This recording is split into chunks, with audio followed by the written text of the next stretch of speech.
কবিগুরু রবীন্দ্রনাথ ঠাকুরের কবিতা হারিয়ে যাওয়া।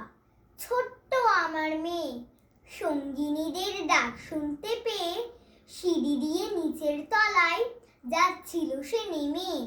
অন্ধকারে ভয়ে ভয়ে থেমে থেমে হাতে ছিল প্রদীপ খানি, আঁচল দিয়ে আড়াল করে চলছিল সাবধানী।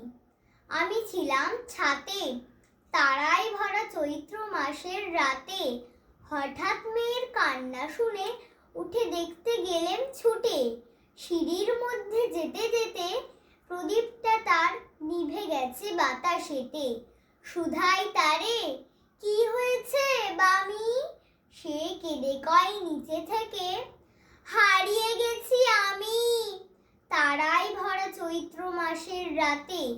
ফিরে গিয়ে ছাতে মনে হলো আকাশ পানে চেয়ে আমার বামির মতোই যেন অমনি কে এক মেয়ে।